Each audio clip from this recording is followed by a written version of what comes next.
नमस्कार दोस्तों, कैसे हैं आप लोग। स्वागत है आप सभी लोगों का आपके अपने इस चैनल पर। दोस्तों, यूपी पुलिस कांस्टेबल 2024 1000 सवालों का संघर्ष आर या पार वाला बैच स्टार्ट हो गया है आज से। यहां पर आप सभी लोगों को पता है कि 17 और 18 फरवरी का सभी लोगों का एग्जाम है। तो यहां पर ना कोई ज़्यादा बात होगा, ना ही कोई शायरी किया जाएगा। सीधा सीधा यहाँ पर सारे सवालों को बहुत ही आसान भाषा में ज़्यादा से ज़्यादा सवालों को हल करेंगे बहुत ही कम समय में। तो ध्यान से वीडियो को देखते हुए चलना। अगर किसी को समझ में ना आए तो जरूर बताना, क्योंकि यहाँ पर शायरीबाजी नहीं होगा। केवल और केवल सभी सवालों को हल किया जाएगा। क्योंकि पेपर देने से पहले सभी लोग एक बार इस वीडियो को जरूर देख लेना, क्योंकि वर्दी लेना तय है आप सभी लोगों को। जितने लोग यहाँ पर देख रहे हैं, बस कोशिश करना कि एक बार इस वीडियो को पूरा जरूर देख लेना, क्योंकि बहुत समय ज़्यादा नहीं लेंगे। एकदम कम समय में ज़्यादा से ज़्यादा प्रश्नों को हल किया जाएगा।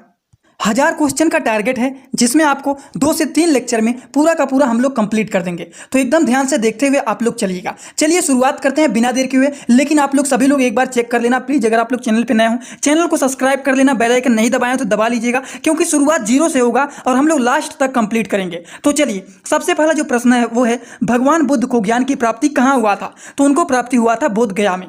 आर्य समाज की स्थापना किसने किया था। स्वामी दयानंद जी ने किया था। पंजाबी भाषा की लिपि कौन सी है। तो गुरुमुखी लिपि है। समझ गए आप लोग। ये भी बातें हो गई। भारत की मुख्य भूमि की दक्षिणतम किनारा कौन सा है। तो दक्षिणतम किनारा जो है वो है कन्याकुमारी। समझ गए आप लोग। चलिए बात करते हैं अगले प्रश्न की ओर। भारत में सबसे पहले सूर्य किस राज्य में निकलता है। तो किस राज्य में निकलता है। अरुणाचल प्रदेश में निकलता है। उसके बाद इंसुलिन का प्रयोग किस बीमारी के उपचार के लिए होता है। आप सभी लोगों को ये बात पता रहना चाहिए कि इंसुलिन जो होता है ये मधुमेह की बीमारी के लिए, उसको ठीक करने के लिए ये इंसुलिन का इस्तेमाल किया जाता है। बिहू किस राज्य की प्रसिद्ध त्योहार है। अब जो बिहू है, बिहू ये किस राज्य का है त्योहार। ये आसाम का है। समझ गए आप लोग। बात आता है यहाँ पर, कौन सा विटामिन आंवले में प्रचुर मात्रा में मिलता है। तो आंवले में पाया जाने वाला जो विटामिन होता है वो होता है विटामिन सी। विटामिन सी प्रचुर मात्रा में पाया जाता है आंवले में, और इसीलिए कहा जाता है आंवले खाने से विटामिन सी की कमी पूरा हो जाता है। और अगर किसी का बाल पक रहा है तो उसमें भी लोग कहते हैं कि आंवले का प्रयोग करना चाहिए, क्योंकि आंवले खाने से विटामिन सी भरपूर मात्रा में मिलता है। भारत का प्रथम गवर्नर जनरल कौन था। तो ये थे विलियम बेंटिंक। समझ गए। कागज का आविष्कार किस देश में हुआ। तो दोस्तों, कागज का आविष्कार हुआ था चीन में। कागज का आविष्कार कहां पर हुआ था। चीन में हुआ था। इस तरह के ऐसे ऐसे प्रश्न आपको दिखाऊंगा। आप लोग बोर मत होना कि ये बहुत ही आसान क्वेश्चन है, ऐसे हैं वैसे हैं। ये सारे अलग अलग प्रकार के क्वेश्चन है जो कि बहुत ही महत्वपूर्ण है। इस तरह के प्रश्न आपके एग्जाम में बन सकते हैं कि कागज का आविष्कार किस देश में हुआ था। गौतम बुद्ध का बचपन का नाम सिद्धार्थ था। भारत में सशस्त्र बलों सर्वोच्च सेनापति कौन होते थे। तो राष्ट्रपति होता है। समझ गए। रतौंधी किस विटामिन की कमी से होता है। तो विटामिन ए। अब देखिए, इसका एक ट्रिक भी बता देता हूं। ए का मतलब होता है अंधेरा, और अंधेरा कब होता है। रात में होता है। अंधेरा कब होता है। रात में होता है। और रात में जब नहीं दिखेगा तो उसको हम लोग बोलते हैं रतौंधी। तो विटामिन ए मतलब अंधेरा हुआ है। अंधेरा का मतलब रात में नहीं दिख रहा है, मतलब रतौंधी हुआ है। तो विटामिन ए की कमी से होने वाले जो रोग होता है उसको हम लोग बोलते हैं रतौंधी। समझ गए। पोंगल किस राज्य का त्योहार है। तो पोंगल जो है वो तमिलनाडु का त्योहार है। समझ गए। गिद्धा और भांगड़ा जो होता है, गिद्धा और भांगड़ा, ये लोक नृत्य कहाँ का है, किस राज्य का है। तो ये पंजाब का है। पंजाब में भांगड़ा होता है, गिद्धा होता है। आप लोग देखते हैं भांगड़ा उंगड़ा वहीं पर होता है, पंजाब में। टेलीविजन का आविष्कार किसने किया था। जॉन लोगी बेयर्ड ने किया था टेलीविजन का आविष्कार।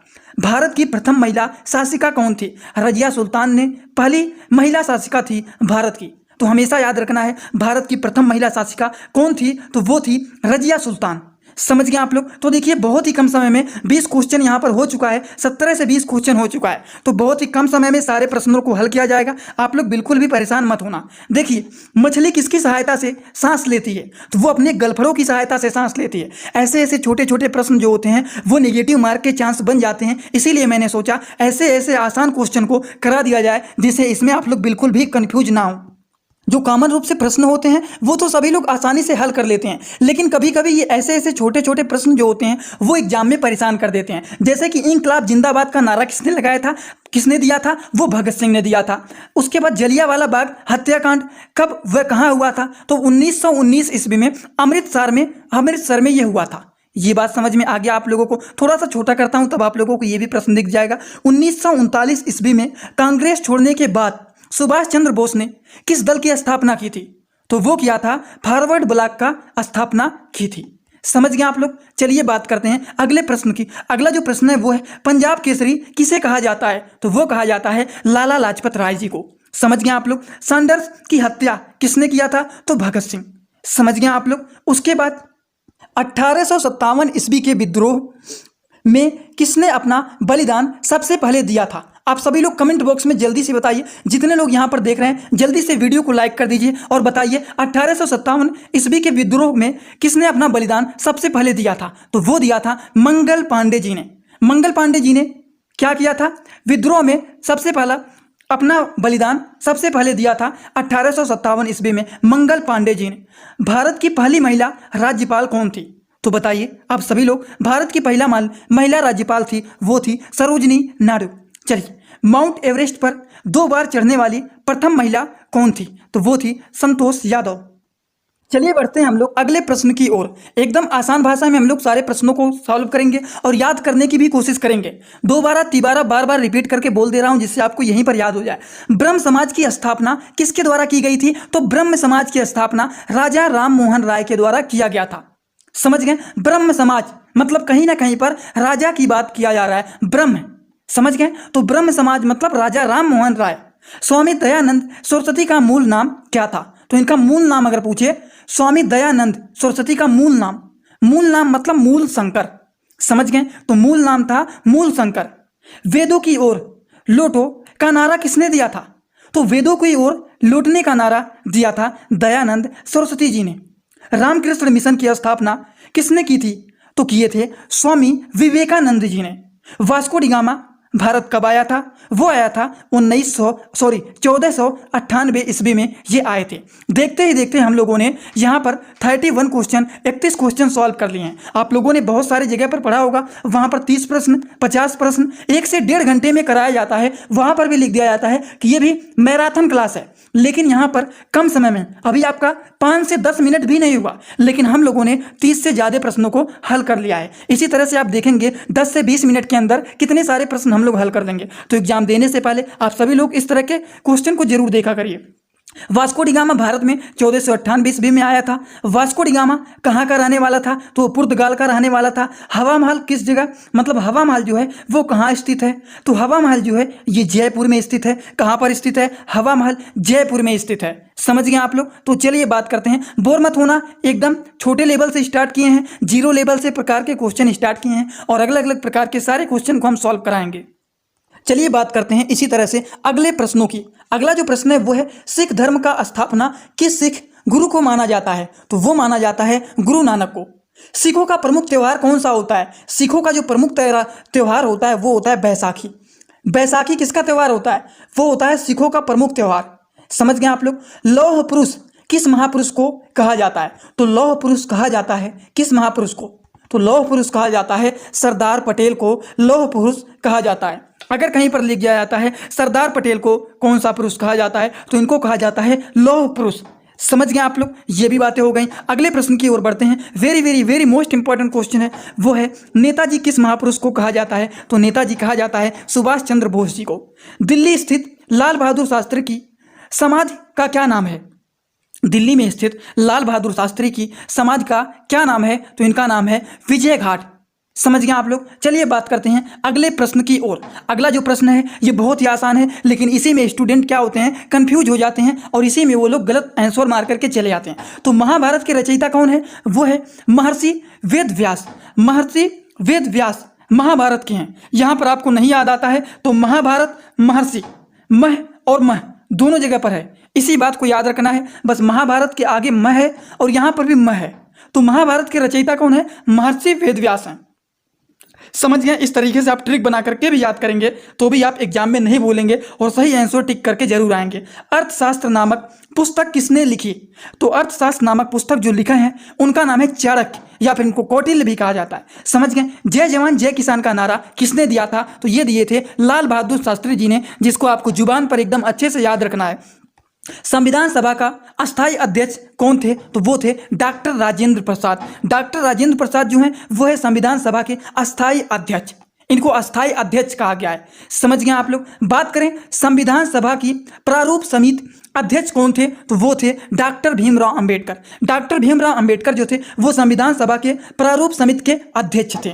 समझ गए। विश्व रेड क्रॉस दिवस किस तारीख को मनाया जाता है, तो इस तारीख को मनाया जाता है 8 मई को। सूर्योदय का देश नाम कौन सा देश प्रसिद्ध है, तो ये है जापान। समझ गए आप लोग। चलिए बात करते हैं हम लोग अगले प्रश्न की ओर। अगला जो प्रश्न है वो है अंतर्राष्ट्रीय महिला दिवस किस तिथि को मनाया जाता है, तो अंतर्राष्ट्रीय महिला दिवस मनाया जाता है 8 मार्च को। 8 मार्च को कौन सा दिवस मनाया जाता है, तो 8 मार्च को मनाया जाता है अंतर्राष्ट्रीय महिला दिवस। अंतर्राष्ट्रीय महिला दिवस मनाया जाता है 8 मार्च को, जो कि आप लोगों को अपने जुबान पर याद रखना है। ऑप्शन में इस तरीके से आ जाएगा, आप कहेंगे ऑप्शन नहीं दिखा रहे हैं, तो अंतर्राष्ट्रीय महिला दिवस कब मनाया जाता है। Option A 7 March, option B 8 March, option C 9 March, option D none, मतलब कोई नहीं, या फिर 10 मार्च। तो कब मनाया जाता है, वो मनाया जाता है 8 मार्च को। इस तरीके से ऑप्शन बने हुए रहते हैं, लेकिन कम समय लगे इसीलिए ऑप्शन नहीं दिखा रहा हूं। डायरेक्ट आपको क्वेश्चन और आंसर याद करा रहा हूं, क्योंकि बहुत ही कम समय है और कम समय में ज़्यादा प्रश्नों को आपको हल करना है, जिससे आप कम समय बढ़ के और एग्जाम में अच्छे स्कोर ला सकें। चलिए बात करते हैं अगले प्रश्न की ओर। अगला जो प्रश्न है वो है क्षेत्रफल की दृष्टि से भारत में सबसे छोटा राज्य कौन सा है। तो क्षेत्रफल की दृष्टि से अगर हम लोग बात करें तो भारत में जो सबसे छोटा राज्य है वो है गोवा का, जो कि एकदम साइड में कॉर्नर पर रहता है। समझ गए इस तरीके से। चलिए बात करते हैं अगला। ओणम किस राज्य का प्रसिद्ध त्योहार है, तो जो ओणम है ये कहाँ का प्रसिद्ध त्योहार है, ये केरल का प्रसिद्ध त्योहार है ओणम। तो इस तरीके का वर्ड जो बोला जाता है ओणम, तो ये कहीं ना कहीं ये मिलता जुलता लग रहा है केरल से। तो ओणम केरल वाले इसी तरीके के वर्ड का इस्तेमाल करते हैं। तो ओणम जो है ये केरल का प्रसिद्ध त्योहार है। दिल्ली भारत की राजधानी कब बनी है, सभी लोगों को ये बात पता है कि भारत की राजधानी दिल्ली है। भारत की राजधानी दिल्ली है, जुबान पर रट के बैठे हैं, लेकिन एग्जाम में आ जाएगा दिल्ली भारत की राजधानी कब बनी, तो इसी में आप कंफ्यूज हो जाएंगे। तो दिल्ली भारत की राजधानी 1911 में बना था। सबसे चमकीला ग्रह कौन सा होता है, ये भी प्रश्न बहुत ही इंपॉर्टेंट है, यहाँ से भी प्रश्न आपके एग्जाम में बन सकते हैं। सबसे जो चमकीला ग्रह होता है वो होता है शुक्र ग्रह। देखिए यहाँ पर देखते ही देखते आपके 50 प्रश्न हल हो चुके हैं। अभी आपका ज़्यादा से ज़्यादा 10 से 12 मिनट ही हुआ है और 50 प्रश्न हम लोग हल कर चुके हैं। और आप लोगों ने बहुत सारे अलग अलग चैनल पे देखा होगा, वहाँ पर 50 क्वेश्चन 40 क्वेश्चन 1 से 1.5 घंटे में कराते हैं। तो आप लोगों को एग्जाम से पहले इस वीडियो को जरूर देख लेना है, क्योंकि 10 से 15 मिनट के अंदर 50 क्वेश्चन यहाँ पर हम लोगों ने सॉल्व कर चुका है। और चलिए और भी सारे के सारे क्वेश्चन करेंगे, तो आप बोर बिल्कुल भी मत होना। जैसे हम लोगों ने 50 क्वेश्चन किया है, इसी तरीके से 1000 क्वेश्चन का टारगेट है। तो 1000 क्वेश्चन का जब टारगेट है तो आप लोग सपोर्ट करेंगे तभी ये पूरा होगा। सपोर्ट करने का मतलब चैनल को सब्सक्राइब कर लें, वीडियो को 1 लाइक जरूर कर दें। चलिए बात करते हैं अगले प्रश्न की। अगला जो प्रश्न है वो है भारत का राष्ट्रीय पशु कौन सा है। तो लोग लगा करके आ जाते हैं मोर, लेकिन राष्ट्रीय पशु की बात किया गया है तो भारत का राष्ट्रीय जो पशु है वो बाघ है। अब यहाँ पर बाघ लिख देंगे, मोर लिख देंगे और भी अलग अलग जानवर का नाम लिख देंगे, लेकिन जो पशु पूछा है तो ये बाघ होता है। लेकिन अगर भारत का राष्ट्रीय पक्षी पूछ ले तो राष्ट्रीय पक्षी मोर होता है। इसमें भी कुछ लोग कंफ्यूज हो जाते हैं। 0 से स्टार्ट करेंगे, 100 तक पूरा कंप्लीट करवाएंगे आपको, इसीलिए कह रहा हूं एकदम अच्छे से आप लोग समझते हुए चलना। भारत का राष्ट्रीय जलीय जीव कौन सा होता है, तो भारत का जो जलीय जीव होता है वो होता है गंगा डॉल्फिन। गंगा डॉल्फिन जो होता है वो होता है भारत का राष्ट्रीय जलीय जीव। समझ गए। बात करें भारत का राष्ट्रीय फल कौन सा होता है, तो ये 90% क्या 99% सभी लोग करेक्ट करके आएंगे। तो अगर आपको नहीं पता है तो आप लोग जान लीजिए बहुत ही गलत बात है, क्योंकि सभी लोगों को ये बात पता है। और भारत का राष्ट्रीय फूल तो कमल सभी लोगों को पता है। भारत का राष्ट्रीय पेड़ कौन सा है ये पता है कि नहीं, भारत का राष्ट्रीय पेड़ ये आप लोगों को पता रहना चाहिए, इसीलिए इसको एकदम अच्छे से एक किनारे लिख दिया हूँ कि भारत का राष्ट्रीय पशु बाघ है, भारत का राष्ट्रीय पक्षी मोर है, भारत का राष्ट्रीय जलीय जीव कौन सा है, गंगा डॉल्फिन है, भारत का राष्ट्रीय फल कौन सा है, आम है। यहाँ से 1 से 2 प्रश्न बनना तो तय ही है, तो आप लोग इंपॉर्टेंट में इसको लिख लेना। भारत का राष्ट्रीय फूल कौन सा है, कमल है। भारत का राष्ट्रीय पेड़ कौन सा है, वो है बरगद। बरगद जो है वो भारत का राष्ट्रीय पेड़ है। भारत का राष्ट्रीय फल नहीं पूछा जा रहा है कि आप आम लगा करके आएंगे, कमल लगा करके आएंगे, तो यहाँ पर पेड़ की बात किया गया है, फल की बात नहीं किया गया है, तो मारना है आपको बरगद। समझ गया। भारत का राष्ट्रीय खेल कौन सा है, भारत का राष्ट्रीय खेल है वो है हॉकी। हॉकी जो है वो है भारत का राष्ट्रीय खेल। और बात कर लेता हूँ थोड़े से और भी प्रश्न की ओर। भारत के राष्ट्रीय झंडे की लंबाई और चौड़ाई में अनुपात कितना होता है, इस तरह के भी प्रश्न पूछे जा सकते हैं कि भारत के जो राष्ट्रीय झंडे होते हैं इनकी लंबाई और चौड़ाई का अनुपात कितना होता है, तो वो होता है 3:2। ये आपको जुबान पर याद रख लेना है क्योंकि इस तरह के प्रश्न आपके एग्जाम में जरूर बन सकते हैं। भारत का राष्ट्रगान किसने लिखा था, तो वो लिखे थे रविंद्रनाथ टैगोर जी ने। भारत का राष्ट्रीय गान कौन सा है, वो है वंदे मातरम। वंदे मातरम है भारत का राष्ट्रीय गान। उसके बाद भारत का राष्ट्रीय गीत किसने लिखा था, तो वो लिखे थे बंकिम चंद्र चटर्जी जी ने। तो यहाँ पर देखिए भारत से संबंधित यहाँ पर 10 से 11 प्रश्न हैं, जिसमें से एग्जाम में आने वाले हैं 2 से 3 प्रश्न आ सकते हैं। भारत का राष्ट्रीय पशु कौन सा है, भारत का राष्ट्रीय पक्षी कौन सा है, भारत का जलीय जीव कौन सा है, भारत का राष्ट्रीय फल कौन सा है, राष्ट्रीय फूल कौन सा है, भारत का राष्ट्रीय पेड़ कौन सा है भारत का। उसके बाद आप लोगों को भारत का राष्ट्रीय खेल कौन सा है, भारत का राष्ट्रीय झंडे जो होते हैं उनकी लंबाई और चौड़ाई का अनुपात क्या होता है, भारत का जो राष्ट्रगान है किसने लिखा था, भारत का राष्ट्रगीत जो है, राष्ट्रगान और राष्ट्रगीत ये 2 बात याद रखना है। भारत का जो राष्ट्रगान है वो रविंद्रनाथ टैगोर जी ने लिखा था और भारत का राष्ट्रगान क्या है, तो वो है वंदे मातरम। समझ गए। भारत का राष्ट्रगीत किसने लिखा था, बंकिम चंद्र चटर्जी जी ने। जुबान पर याद रखना है, बिल्कुल भी कभी भी आपको इसको नहीं भूलना है। महात्मा गांधी को राष्ट्रपिता सबसे पहले किसने कहा था, महात्मा गांधी जी को राष्ट्रपति सबसे पहले किसने कहा था, तो नेताजी सुभाष चंद्र बोस जी ने सबसे पहले कहा था महात्मा गांधी जी को राष्ट्रपिता। हमारा राष्ट्रीय पंचांग कौन सा है, तो हमारा जो राष्ट्रीय पंचांग है वो है शक संवत। राष्ट्रगान गाने की अवधि कितना होता है, तो 52 सेकंड में इसको खत्म कर दिया जाता है। 52 सेकंड तक इसको गाया जाता है भारत का राष्ट्रगान। समझ गए आप लोग, ये भी बातें पूरी तरह से आपको समझ में आ गया होगा। चलिए बात करते हैं अगले प्रश्न की। अगला जो प्रश्न है दोस्तों उसको भी चलिए जान लेते हैं। अगला जो प्रश्न है वो है रेडियो एक्टिवता की खोज किसने की थी, तो वो किए थे हेनरी बेकरल ने। पेसमेकर संबंध शरीर में किस अंग से है, तो वो है हृदय से, जिसको इंग्लिश भाषा में लीवर भी कहा जाता है। समझ गए आप लोग। मानव शरीर किस ग्रंथ को मास्टर ग्रंथ कहा जाता है, अब आप सभी लोग इसका आंसर बताइए। क्वेश्चन नंबर 67 का आंसर क्या होगा, मानव शरीर की किस ग्रंथ को मास्टर ग्रंथ कहा जाता है, इसका आंसर नहीं दिख रहा है। अब आप लोगों को यहाँ पर इसको कमेंट बॉक्स में सभी लोग जितने लोग यहाँ पर देख रहे हैं इसका आंसर जल्दी से बताइए। इसीलिए साइड में यहाँ पर इसको छिपा दिया हूँ, इससे हमें भी पता लगेगा कितने सारे लोग यहाँ पर इस वीडियो को देख रहे हैं। आपके कमेंट से पता चल जाएगा हमें। चलिए बात करते हैं अगले प्रश्न की। कार्बन का सर्वाधिक शुद्ध रूप कौन सा है, तो वो है हीरा।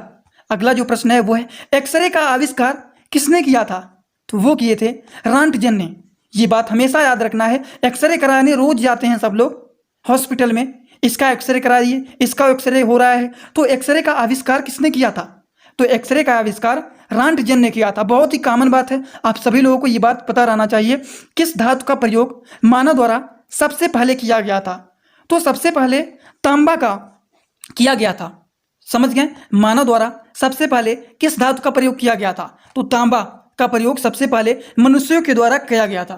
ठीक। अंतरिक्ष यात्री को बाह्य आकाश कैसा दिखाई पड़ता है, तो वो एकदम ब्लैक कलर का दिखाई पड़ता है, काला दिखाई पड़ता है। समझ गए आप लोग। यहाँ पर मेन मुद्दा आता है जो बहुत ही अच्छा प्रश्न है, वो है दूरबीन का आविष्कार किसने किया था, तो वो किए थे गैलीलियो ने।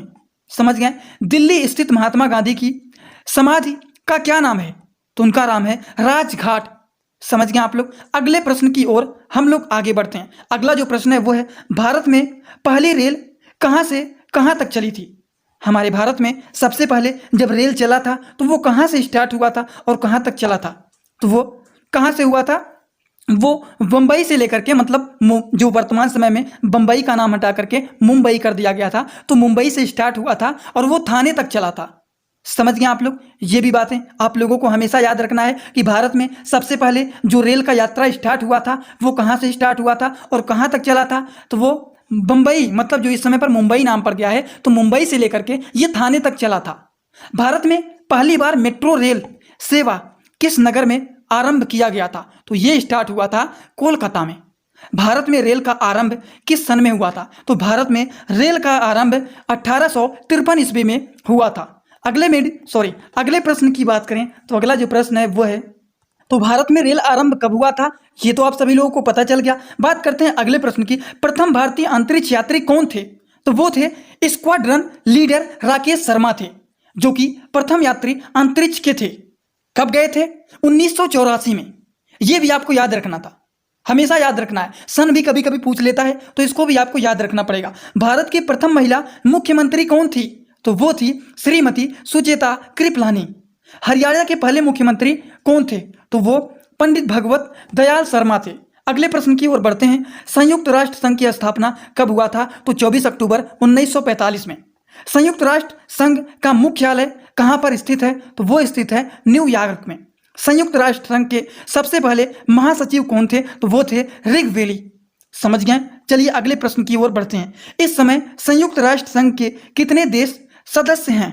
तो 193 हैं। संयुक्त राष्ट्र संघ की सुरक्षा परिषद के कितने देश सदस्य होते हैं? तो 15 देश होते हैं। समझ गए आप लोग? देखते ही देखते हम लोगों ने 80 से 84 प्रश्न बहुत ही कम समय में, अभी 20 मिनट हुआ होगा आपका, और इतने समय में हम लोगों ने 84 प्रश्न हल कर चुके हैं। और आप लोगों ने देखा होगा कितने आसान तरीके से हर प्रश्न का हल एकदम अच्छे से देखते हुए हम लोग चल रहे हैं। अगर आपको दोबारा तिबारा देखना भी चाहेंगे तो जैसे मान लीजिए अगर यही हमारा 80 से 84 प्रश्न हमने सॉल्व कराया, इसको मान लीजिए इतने ही प्रश्न को हमने 1 घंटे का 1.5 घंटे का कर दिया होता, तो क्या आप इसको रिवीजन कर पाते? अगर मान लीजिए आपको रिवीजन करना है तो आप हमारे इस वीडियो को दोबारा देखना चाहते हैं, तो क्या आप दोबारा देख पाएंगे? नहीं देख पाएंगे, क्योंकि वीडियो बहुत ही बड़ा है। और वीडियो जब छोटा रहेगा तो आप दोबारा तिबारा 4 बार रिपीट कर करके देख सकते हैं, जिससे आपको सारे प्रश्न के आंसर जुबान पर याद हो जाएं। तो इसीलिए वीडियो को मैं छोटा बना रहा हूँ, कम समय में ज़्यादा प्रश्नों को हल करने का ये टारगेट है। चलिए अगले प्रश्नों की ओर हम लोग आगे बढ़ते हैं। अगला जो प्रश्न है वो है संयुक्त राष्ट्र संघ सुरक्षा परिषद कितने देश अस्थायी सदस्य हैं? तो अगर अस्थायी सदस्य की बात करें तो 5 अस्थायी सदस्य हैं। अंतरराष्ट्रीय न्यायालय कहां पर स्थित है? तो वो है द हेग, हार्डलैंड में। संयुक्त राष्ट्र संघ के वर्तमान महासचिव कौन है? तो बान की मून है। समझ गए? ये भी बातें हो गई। अगले प्रश्न की ओर अगर हम लोग आगे बढ़ें तो अगला जो प्रश्न है वो है संयुक्त राष्ट्र महासभा में हिंदी में भाषण देने वाले भारतीय कौन हैं? तो हिंदी में भाषण देने वाले भारतीय जो हैं वो हैं अटल बिहारी वाजपेयी। संयुक्त राष्ट्र संघ सुरक्षा परिषद के अस्थायी सदस्य कितने वर्ष के लिए चुने जाते हैं? तो हमेशा याद रखना है कि ये जो होते हैं 2 वर्ष के लिए चुने जाते हैं। संयुक्त राष्ट्र संघ सुरक्षा परिषद के लिए अस्थायी सदस्य जो चुने जाते हैं वो 2 वर्ष के लिए चुने जाते हैं। समझ गए आप लोग? अगले प्रश्न की ओर हम लोग आगे बढ़ें तो संयुक्त राष्ट्र संघ का 193वां सदस्य कौन सा देश बना? तो वो दक्षिण सूडान बना हुआ था। किस विटामिन की कमी से खून का रुकावट बंद हो जाता है? तो विटामिन के की कमी से जो हमारा ब्लड का रुकावट होता है वो बंद नहीं होता है। समझ गए? वो रुकता नहीं है। खून का रुकावट जो होता है वो रुकता नहीं है, बंद नहीं होता है, विटामिन के की कमी से। हिंदी दिवस कब मनाया जाता है? तो हिंदी दिवस 14 सितंबर को मनाया जाता है। हमेशा याद रखना है, बहुत ही महत्वपूर्ण प्रश्न है। इस तरीके के प्रश्न आपके एग्जाम में बन सकते हैं। अब बात करें पॉलिटी के क्वेश्चन के बारे में तो इस तरह के भी प्रश्न आ सकते हैं। संविधान के किस अनुच्छेद द्वारा हिंदी को राष्ट्रभाषा घोषित किया गया था? तो अनुच्छेद 343 के द्वारा संविधान के किस अनुच्छेद के द्वारा हिंदी को राष्ट्रभाषा घोषित किया गया था? हिंदी को राष्ट्रभाषा घोषित किया गया था अनुच्छेद 343 के द्वारा। ओलंपिक खेलों की एकल स्पर्धा में स्वर्ण पदक जीतने वाले एकमात्र भारतीय कौन है? तो वो है अभिनव बिंद्रा। अभिनव बिंद्रा जो है वो ओलंपिक खेलों की एकल स्पर्धा में स्वर्ण पदक जीतने वाले एकमात्र भारतीय हैं। समझ गए आप लोग? अभिनव बिंद्रा हमेशा याद रखना है आपको। अगले प्रश्न की बात करें तो वह ओलंपिक खेलों का आयोजन कितने वर्ष के बाद होता है? तो ये जो होता है 4 वर्ष के बाद। ओलंपिक खेलों का आयोजन हमेशा 4 वर्ष के बाद कराया जाता है। तो कभी भी ओलंपिक खेलों के आयोजन की बात किया है कि कितने वर्षों के बाद होता है, तो वो 4 वर्षों के बाद होता है। सन 2016 में ओलंपिक खेल कहाँ पर होंगे? तो ये रियो डी जेनेरो में। समझ गए? अगले प्रश्न की ओर बात करें तो अंतर्राष्ट्रीय मानव अधिकार दिवस कब मनाया जाता है? तो अंतर्राष्ट्रीय मानव दिवस मनाया जाता है 10 सितंबर को। 10 सितंबर को क्या मनाया जाता है? अंतर्राष्ट्रीय मानव दिवस मनाया जाता है। ये समझ में आ गया। लेकिन 14 सितंबर को क्या मनाया जाता है? 10 सितंबर को तो पता चल गया अंतर्राष्ट्रीय मानव दिवस मनाया जाता है, लेकिन 14 को क्या मनाया जाता है? 14 सितंबर को मनाया जाता है हिंदी दिवस।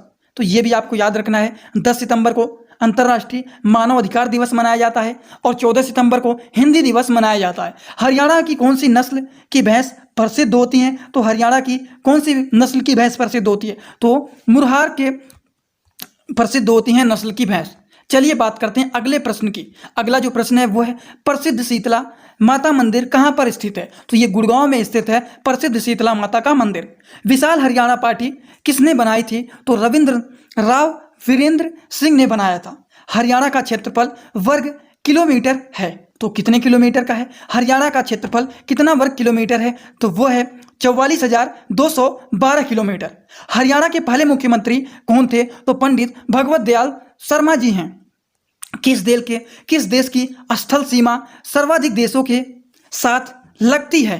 तो चीन के साथ लगती है। हमेशा आपको याद रखना है किस देश की स्थल सीमा सर्वाधिक देशों से के साथ लगती है, तो वो है चीन। और इसी तरह से हम लोग देखते ही देखते 100 से ज़्यादा प्रश्न हल कर चुके हैं इतने ही कम समय में। अभी देखिए कितने सारे प्रश्न आपको करवाता हूं एकदम आसानी से यहाँ पर समझते हुए और देखते हुए आप लोग इस वीडियो को चलना। जो अगला प्रश्न है वो है बैरोमीटर के पठन में तेजी से गिरावट किस बात का सूचक होता है? तो तूफान का सूचक होता है। भारतीय मरुस्थल का क्या नाम है? तो भारतीय मरुस्थल का जो नाम होता है वो होता है थार। थार भारतीय मरुस्थल का नाम होता है। काजीरंगा राष्ट्रीय अभयारण्य किस राज्य में है? तो वो है आसाम में। समझ गए आप लोग। अगली बात करें प्रश्नों की तो वो है पृथ्वी अपनी धुरी पर किस दिशा में घूमती है? तो वो घूमता है पश्चिम से पूर्व की तरफ। वो पश्चिम से पूर्व की तरफ घूमता रहता है। समझ गए आप लोग। अगर आप लोगों को पश्चिम से पूर्व नहीं पता है तो आप लोगों को इस तरीके से अपने कॉपी में एक इमेज बना लेना है प्लस का। उसके बाद देखिए ईस्ट, वेस्ट, नॉर्थ, साउथ, मतलब पूर्व, पश्चिम, उत्तर और दक्षिण। तो यहाँ पर पृथ्वी अपनी धुरी से किस दिशा में घूमती है? तो पश्चिम से घूमती है पूर्व की तरफ। पश्चिम से पूर्व इस तरीके से ये घूमता है। समझ गए आप लोग। तो कभी भी नहीं भूलना है, इस तरीके से आपको बना लेना है। उज्जैन किस नदी के किनारे बसा हुआ है? तो उज्जैन जो है शिप्रा नदी के किनारे बसा हुआ है। निम्न में से कौन सी धातु बिजली की सबसे अधिक सुचालक होती है? तो अधिक सुचालक जो है वो है चांदी।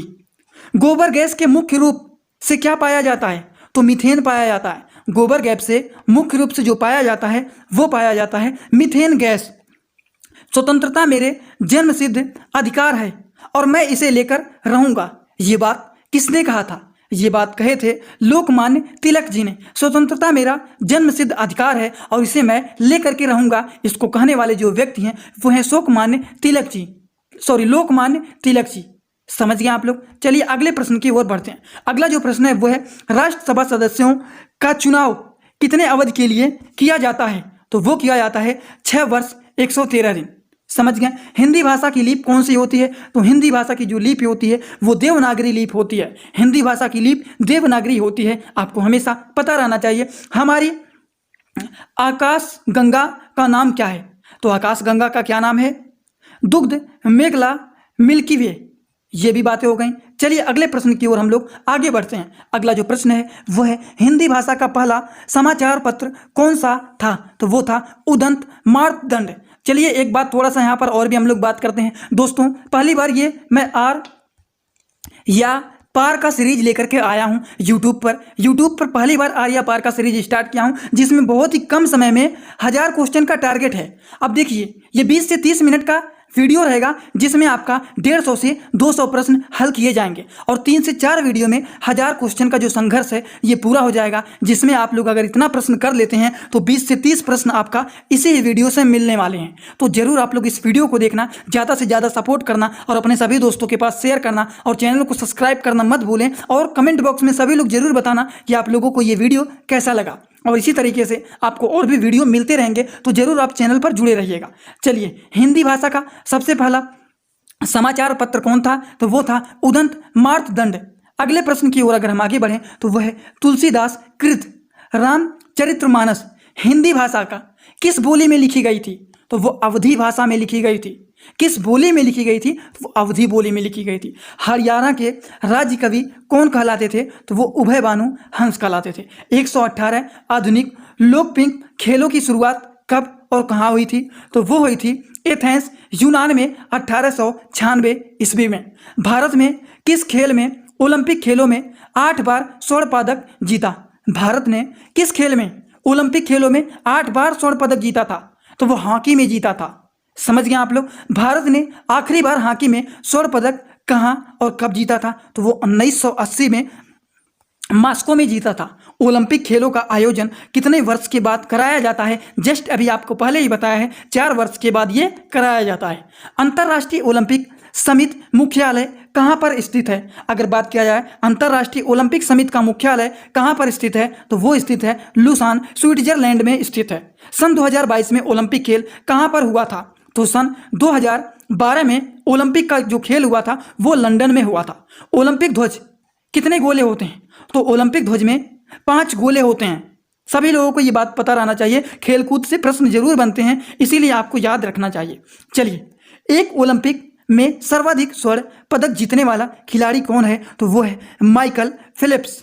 सन 2020 में ओलंपिक खेल कहाँ पर हुए थे? तो वो हुआ था टोक्यो, जापान में। सन 2012 में ओलंपिक खेलों का कांस्य पदक जीतने वाली साइना नेहवाल का संबंध किस खेल से है? तो वो है बैडमिंटन से। बैडमिंटन से यह संबंधित है। समझ गए आप लोग? चलिए बढ़ते हैं अगले प्रश्न की ओर। अगला जो प्रश्न है वो है, भारत ने ओलंपिक खेलों में पहली बार किस वर्ष भाग लिया था? तो सन 1900 ईस्वी में भाग लिया था। ओलंपिक खेलों में पदक जीतने वाली पहली भारत महिला की बात क्या आ रहा है? पहली भारतीय महिला खिलाड़ी कौन है? तो जो है उनका नाम है कर्णम। ओलंपिक खेलों में पदक जीतने वाली सबसे पहला महिला, तो सबसे पहली महिला की बात क्या है? तो वो जो खिलाड़ी हैं वो हैं कर्णम। समझ गए? ओमेन की बात यहाँ पर किया जा रहा है। ठीक, कर्णम मलेश्वरी। चलिए अगले प्रश्न की बात करें तो वो है ब्लैक टू वेदास, मतलब वेदों की आड़ लौटो, नारा किसने दिया था? तो महर्षि दयानंद जी ने इसको दिया था, ब्लैक टू वेदास, महर्षि दयानंद। प्रसिद्ध झंडा गीत झंडा ऊंचा रहे हमारा की रचना किसने किया था? तो कौन किया था? श्यामलाल गुप्त जी ने किया था। पशुओं में मिल्क फीवर बीमारी किसकी कमी के कारण होता है? जो जानवर होते हैं, जो पशु होते हैं, उनमें मिल्क फीवर की बीमारी किसकी कमी से होता है? कैल्शियम की कमी से होता है, और इसीलिए पशुओं को कैल्शियम दिया जाता है। मानव शरीर के किस अंग के द्वारा यूरिया का रक्त से फिल्टर किया जाता है? तो गुर्दे के द्वारा। समझ गए? मानव शरीर के किस अंग के द्वारा यूरिया को रक्त से फिल्टर किया जाता है? तो इसको फिल्टर किया जाता है किसके द्वारा? गुर्दे के द्वारा। किस एकमात्र भारतीय अर्थशास्त्र में नोबेल पुरस्कार मिला है? तो उनको मिला है प्रो अमृत सेन को। समझ गए? भारत रत्न उस्ताद बिस्मिल्लाह खां, भारत रत्न उस्ताद बिस्मिल्लाह खां किस वाद्य यंत्र के वादन में विख्यात रहे हैं? तो वो है शहनाई। समझ गए आप लोग? चलिए बढ़ते हैं अगले प्रश्न की ओर। देखते ही देखते हम लोगों ने 135 प्रश्न को हल कर चुके हैं और एकदम आसान तरीके से कर चुके हैं, जिससे आपको कभी भी कोई भी परेशानी ना हो। देखते ही आप तुरंत बता दें इसका आंसर ये है। ज़्यादा टाइमिंग भी नहीं लिया जा रहा है और ज़्यादा ऑप्शन दिखा करके गुमराह भी नहीं किया जा रहा है। ये हो सकता है कि ये हो सकता है कि ये हो सकता है कि ये हो सकता है। केवल क्वेश्चन और शुद्ध उसका आंसर दिखाया जा रहा है यहाँ पर, जिससे आप एग्जाम में प्रश्न को पढ़ेंगे तो तुरंत आपका जो ध्यान जाएगा उसी आंसर की तरफ जाएगा कि हाँ यही करेक्ट आंसर है, और अलग अलग ऑप्शन को देख करके आप गुमराह नहीं होंगे, परेशान नहीं होंगे। इसीलिए इस तरीके से मैं सीरीज लेकर के आपके लिए आया हूँ। बात करें अगले प्रश्न की ओर तो वो है भारत के अंतिम गवर्नर जनरल वो कौन थे? तो वो थे श्री राजगोपालाचारी जी, जो थे वो थे भारत के अंतिम गवर्नर जनरल। समझ गए आप लोग? अगले प्रश्न की ओर आगे बढ़ें तो वो है भिलाई इस्पात संयंत्र का निर्माण किस देश के सहयोग से किया गया था? तो रूस के। उत्तरी ध्रुव में भारत के अनुसंधान केंद्र का नाम क्या है? तो वो है हिमाद्री। हिमाद्री नाम है, याद रखना है, भूलना नहीं, हिमाद्री नाम है। विश्व में माउंट एवरेस्ट पर चढ़ने वाली प्रथम महिला कौन थी?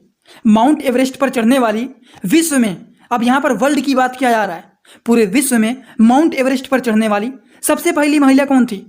कौन थी? जल्दी से कमेंट बॉक्स में बताइए। जापान की जुनको तबाई थी, जो कि विश्व में सबसे पहले माउंट एवरेस्ट पर चढ़ने वाली ये महिला थी। देखिए, पीलिया बीमारी की बात करें, पीलिया बीमारी किस अंग का रोग होता है? यकृत या फिर लीवर कह सकते हैं। समझ गए आप लोग? अगले प्रश्न की ओर अगर हम आगे बढ़ें तो अगला जो प्रश्न है वो है द्रव सभी दिशाओं में समान दाब पारित करता है, यह कथन किस नियम से संबंधित है? तो यह जो नियम है वो है पास्कल का नियम। पास्कल के नियम से यह संबंधित है। द्रव सभी दिशाओं में समान दाब पारित करता है, यह कथन किस नियम से संबंधित है? तो यह है पास्कल का नियम। हमेशा आपको जुबान पर इसको याद रखना है, रट लेना है एकदम अच्छे से। अगला जो प्रश्न है वो है क्लोरोफिल का खनिज घटक क्या है? तो क्लोरोफिल का खनिज घटक जो होता है वो होता है मैग्नीशियम।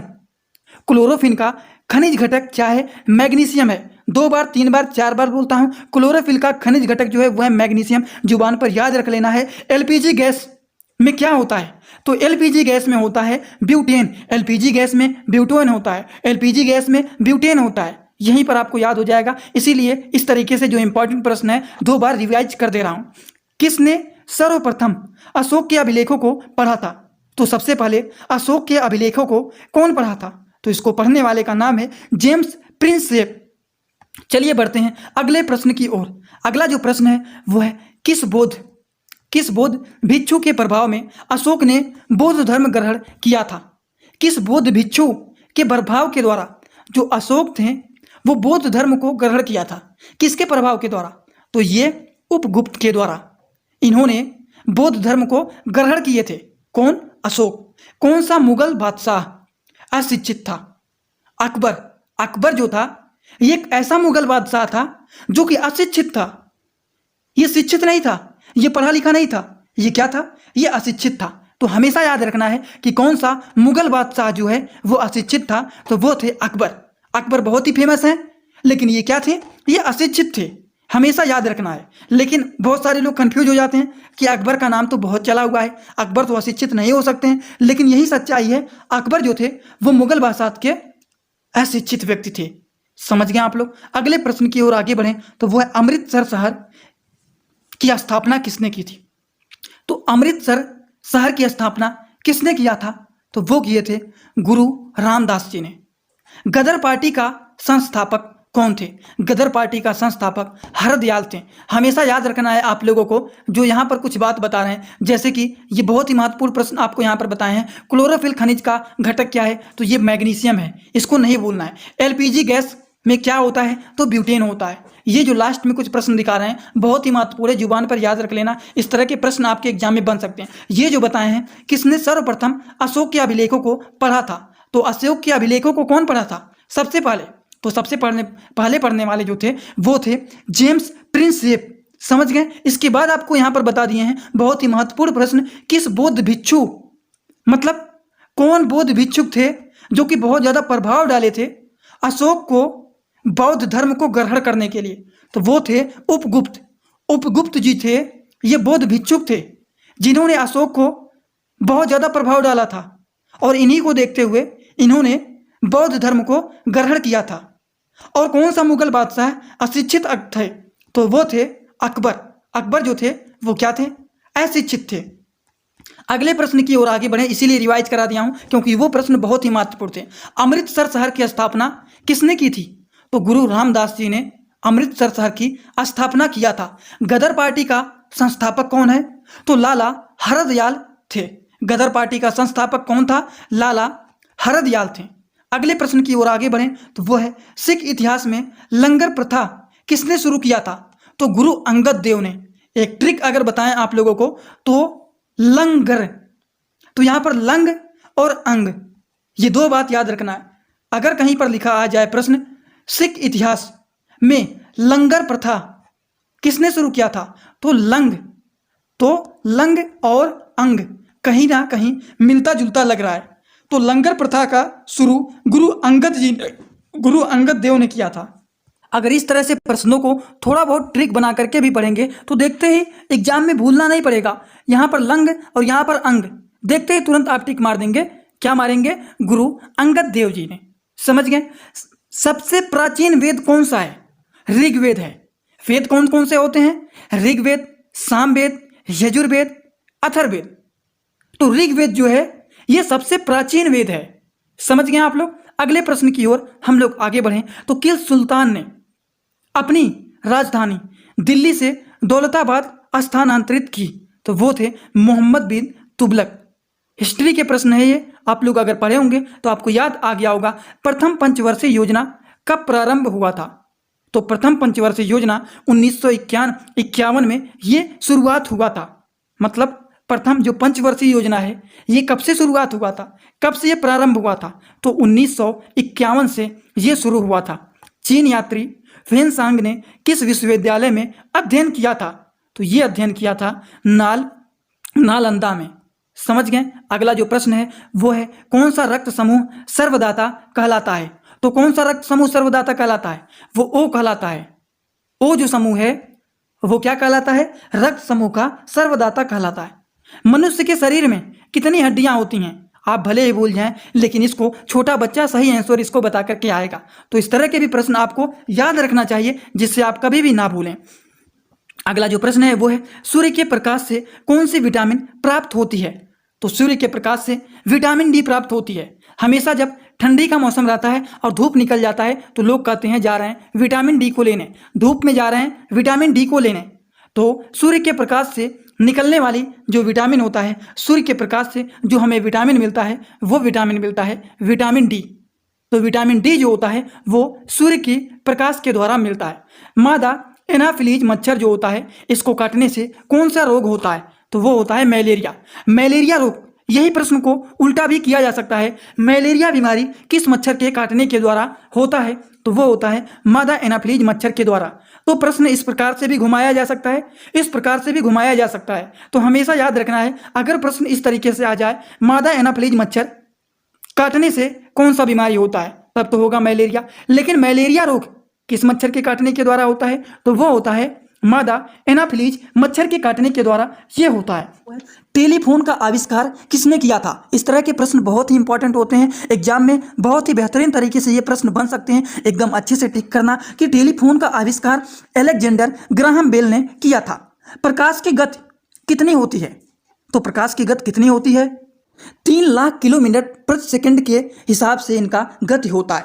पृथ्वी सूर्य का चक्कर लगाती है, यह सबसे पहले किसने बताया था? किसी ने तो बताया ही होगा कि जो पृथ्वी होता है ये सूर्य का चक्कर लगाता है। तो आप लोगों को, सभी लोगों को पता है कि पृथ्वी जो होता है वो सूर्य का चक्कर लगाता है। लेकिन एग्जाम में कंफ्यूज करने के लिए इस तरह का भी प्रश्न पूछ लेता है कि पृथ्वी सूर्य का चक्कर लगाता है, तो यह सबसे पहले किसने बताया था? तो यह सबसे पहले जो बताए थे उनका नाम है कोपरनिकस। कोपरनिकस ने सबसे पहले बताया था कि पृथ्वी जो है वो सूर्य का चक्कर लगाता है। अगले प्रश्न की ओर आगे बढ़ते हैं। प्रकाश वर्ष का संबंध किससे है? तो प्रकाश वर्ष का जो संबंध होता है ये खगोलीय दूरी से है। स्वर्ण मंदिर कहाँ पर स्थित है? तो स्वर्ण मंदिर जो स्थित है वो है अमृतसर में। अमृतसर में स्वर्ण मंदिर स्थित है। चार मीनार कहाँ पर स्थित है? तो चार मीनार जो है ये हैदराबाद में स्थित है। एग्जाम में इस तरह के प्रश्न आपके एग्जामिनेशन में बहुत ज़्यादा बन जाते हैं स्टूडेंट को कंफ्यूज करने के लिए। तो आप लोग कंफ्यूज मत होना, क्योंकि आप लोग को कंफ्यूज होने की आवश्यकता ही नहीं है, क्योंकि यहाँ पर आपको सीधा सीधा प्रश्न दिखा रहा हूँ और तुरंत उसका आंसर दिखा रहा हूँ। 2-4 ऑप्शन को दिखा करके मैं कंफ्यूज नहीं कर रहा हूँ जिससे आप कंफ्यूज हो। ठीक, तो ये बातें हो गई।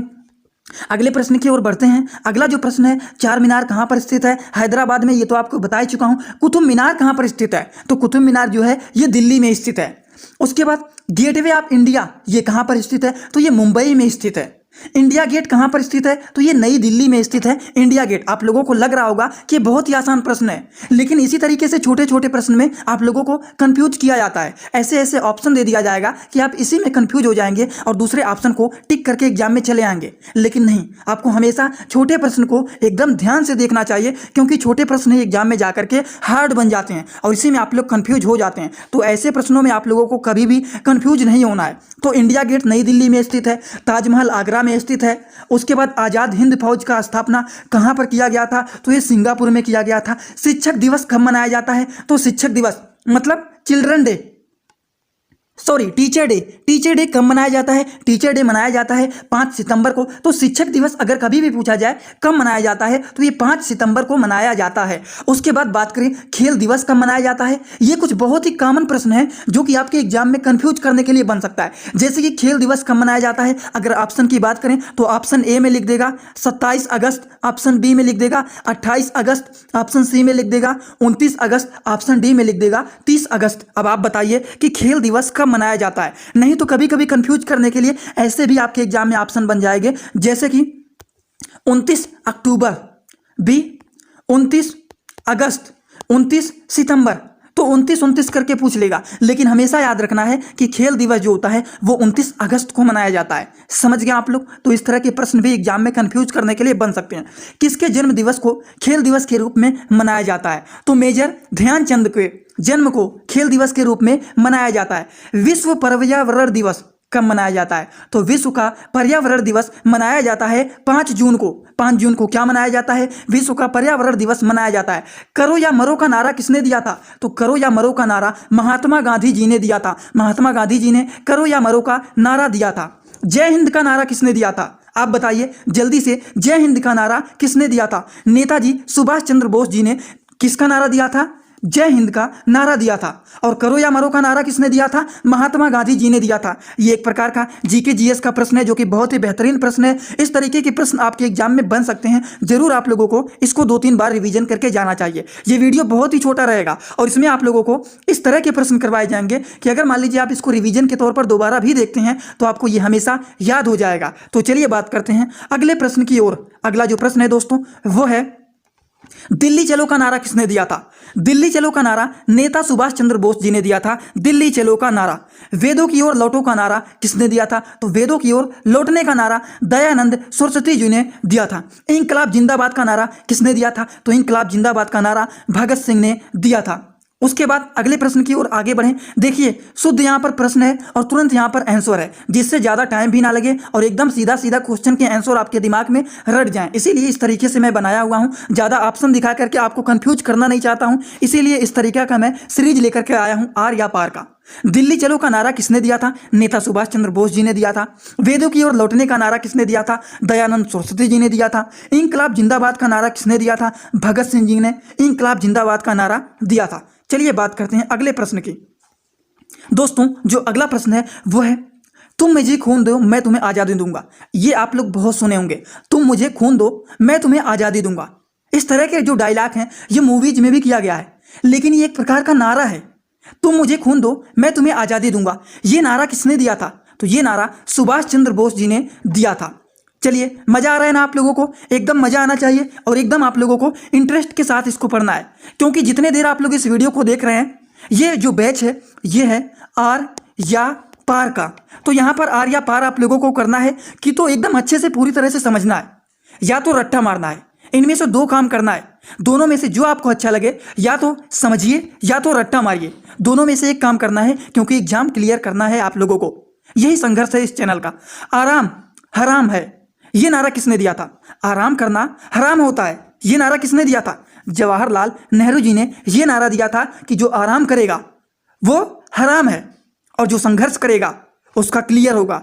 इसीलिए आर पार का बैच स्टार्ट हुआ है कि अगर आप आराम करेंगे तो आपका क्लियर नहीं होगा, अगर आप संघर्ष करेंगे, हजारों प्रश्नों का सीरीज जो स्टार्ट हुआ है, अगर आप अच्छे से इसको कवर कर लेते हैं तो आप देखेंगे एग्जाम में डायरेक्ट टिक मार के आएंगे कि इस क्वेश्चन का आंसर यही है, इस क्वेश्चन का आंसर यही है। एकदम 100% आप वही टिक करके आएंगे। तो इस तरीके से आपको तैयारी करना है। तो आराम हराम का नारा किसने दिया था? जवाहरलाल नेहरू जी ने दिया था। जय जवान जय किसान का नारा लाल बहादुर शास्त्री जी ने दिया था। इतना बात आपको समझ में आ गया होगा। मारो फिरंगी को नारा किसने दिया था? मंगल पांडे जी ने मारो फिरंगी का नारा दिया है। चलिए बात करते हैं अगले प्रश्न की ओर। अगला जो प्रश्न है वो है, सरफरोशी की तमन्ना अब हमारे दिल में है, देखना है जोर कितना बाजू एक कातिल में, नारा किसने दिया था? आप लोगों ने ये बहुत ही सुना होगा, सरफरोशी की तमन्ना अब हमारे दिल में है, देखना है जोर कितना बाजू एक कातिल में है, ये नारा किसने दिया था? तो ये नारा दिए थे राम प्रसाद बिस्मिल जी ने। राम प्रसाद बिस्मिल जी ने ये नारा दिया था, सरफरोशी की तमन्ना अब हमारे दिल में है, देखना है जोर कितना बाजू एक कातिल में है, ये नारा राम प्रसाद बिस्मिल जी ने दिया है। अगले प्रश्न की ओर आगे बढ़ें। भारत को नेपोलियन किसने कहा था? हमारे भारत देश को नेपोलियन किसने कहा था? तो समुद्रगुप्त ने हमारे भारत को नेपोलियन कहा था। सती प्रथा के अंत में सबसे अधिक प्रयास किस समाज के सुधारक का रहा है? तो राजा राम मोहन राय का था। जो लोग नए हैं, जो लोग नहीं पढ़े हुए हैं, उनको शायद ये नहीं पता होगा कि सती प्रथा क्या है। सती प्रथा के अंत के बारे में तो समझ में आ गया। सती प्रथा के अंत में सबसे अधिक प्रयास किस समाज सुधारक कर रहा है? तो राजा राम मोहन राय का था। क्यों? ये सती प्रथा क्या है? सती प्रथा एक ऐसा प्रथा है जिसमें अगर किसी का पति का मृत्यु हो जाता है, तो पति का जब मृत्यु हो जाता है तो पति को जब जलाया जाता था तो जिंदा पत्नी को भी जला दिया जाता था उन्हीं के साथ में।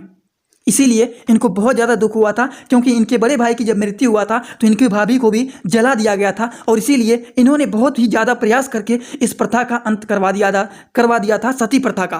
क्योंकि जब किसी भी पति का मृत्यु होता था तो पत्नी जिंदा जब रहती थी तो उसको भी जिंदा जला दिया जाता था, इसीलिए इस प्रथा का अंत किया गया था, और ये था सती प्रथा। अगले प्रश्न की ओर आगे बढ़ें, वह रामकृष्ण मिशन की स्थापना किसने की थी? तो स्वामी विवेकानंद ने किया था रामकृष्ण मिशन की स्थापना। महात्मा गांधी का जन्म दिवस किस तिथि को मनाया जाता है? तो 2 अक्टूबर को महात्मा गांधी का जन्म का दिवस का तिथि मनाया जाता है। महात्मा गांधी का पूरा नाम क्या है? तो महात्मा गांधी का पूरा जो नाम है वो है मोहनदास करमचंद गांधी। समझ गए आप लोग? तो चलिए अगले प्रश्न की ओर हम लोग आगे बढ़ते हैं। गांधी जी को महात्मा गांधी का उपाधि किसने दिया था? तो गांधी जी को महात्मा गांधी का महात्मा का उपाधि रविंद्रनाथ टैगोर जी ने दिया था।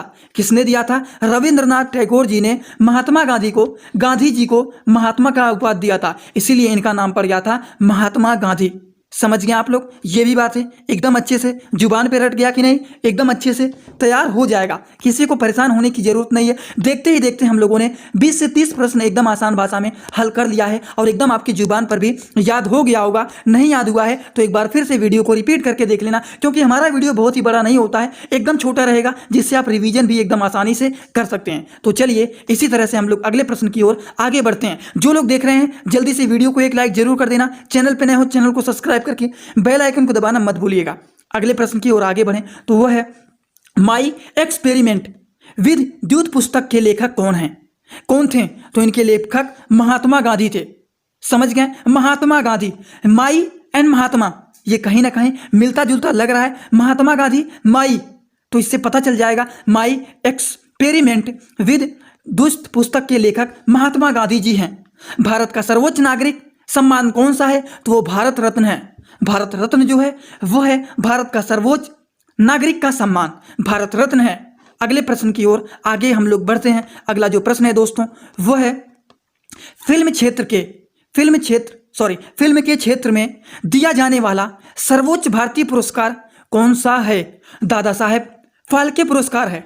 फिल्म के क्षेत्र में दिया जाने वाला सर्वोच्च भारतीय पुरस्कार कौन सा है? वो है दादा साहब फाल्के पुरस्कार। इतना बात आपके समझ में आ गया होगा। तो अगले प्रश्न की ओर हम आगे बढ़ते हैं, वो है भारत का सर्वोच्च वीरता पदक का नाम बताइए। तो वो है परमवीर चक्र। परमवीर चक्र जो है भारत का सर्वोच्च वीरता पदक है।